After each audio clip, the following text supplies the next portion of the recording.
Here are 6 things you should know before visiting Nusa Penida to make the most of your trip, save money, and stay safe. Number 6. Make sure you are an experienced motorbike rider or find someone who is.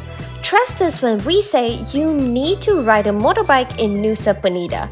It's hands down the best way to explore the island. Riding a bike gives you a whole different experience.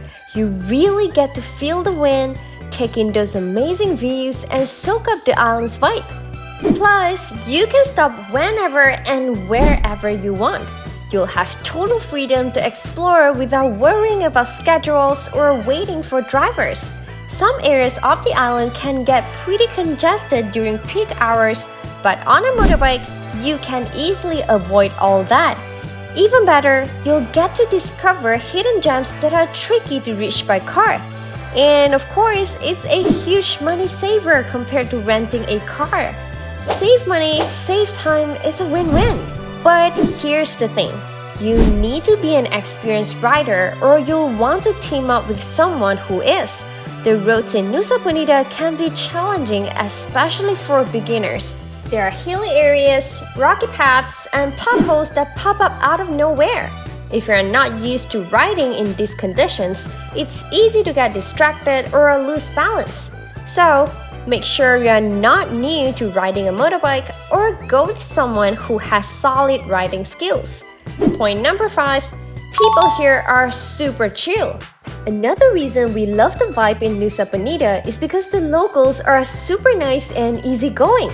You won't have to deal with long processes or paperwork to rent a motorbike.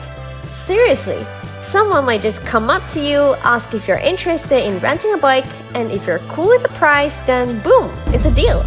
No one's going to hassle you about showing a license or filling out a bunch of documents, and they won't even stress about how much petrol is in the tank when you take or return the bike. It's all about trust here. Pretty much anyone can rent you their motorbike, including your Airbnb host, so don't hesitate to ask around.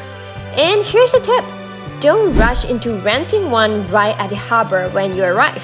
Those services are usually more expensive for obvious reasons. You'll find better deals deeper into the island. As for refueling, don't expect well-structured, fancy petrol stations. We only came across 1 or 2 on the whole island. Locals here sell petrol in bottles, or you might find small, basic refuel stations along the roads. Again, it's all super casual. If you're happy with the price, you're good to go. Number 4.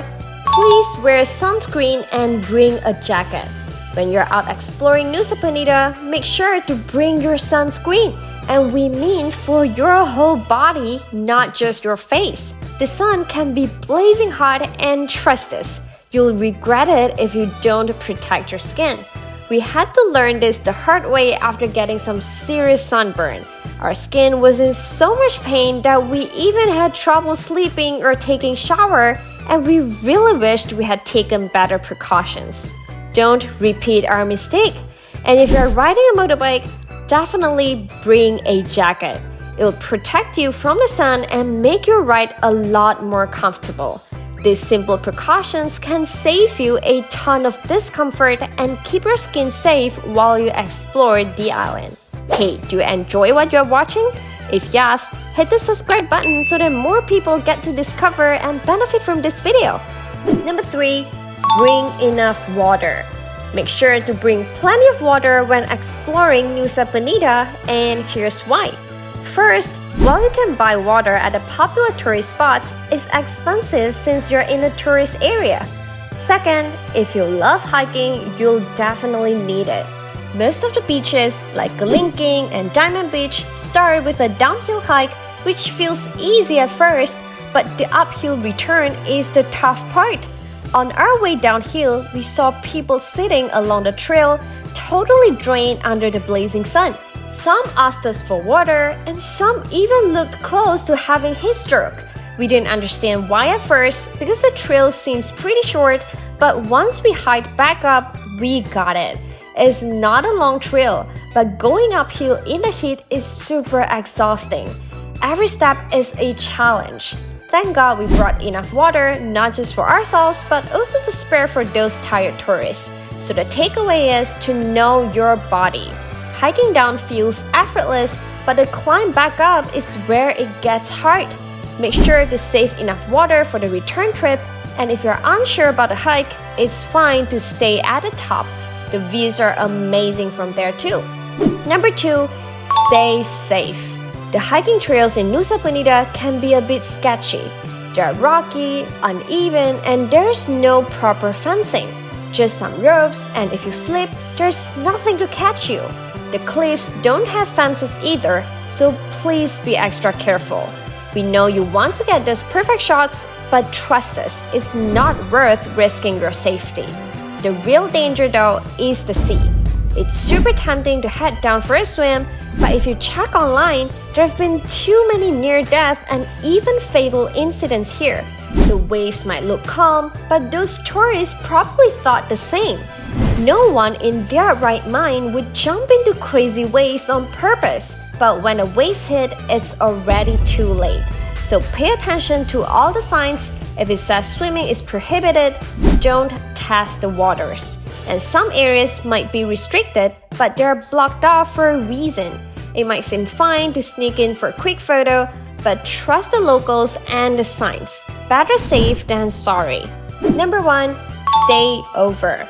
You'll see plenty of itineraries saying that a one-day trip is enough for Nusa Penida, but honestly, we think you need at least 2 days or even better, 3 days or more. That's what we did, and it gave us enough time to fully explore the island and really soak in the vibe. You can spend 1 day checking out the west side, another on the east, and still have some extra time to chill at a beach club. When you've got more time, you can take things slow, relax on the beach, and enjoy all the delicious food around the island.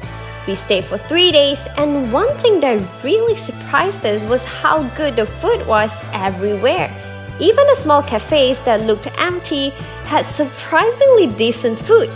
Plus, with extra time, you can enjoy a drink at a beach club, get a massage by the sea, and just slow down and give yourself the break you deserve.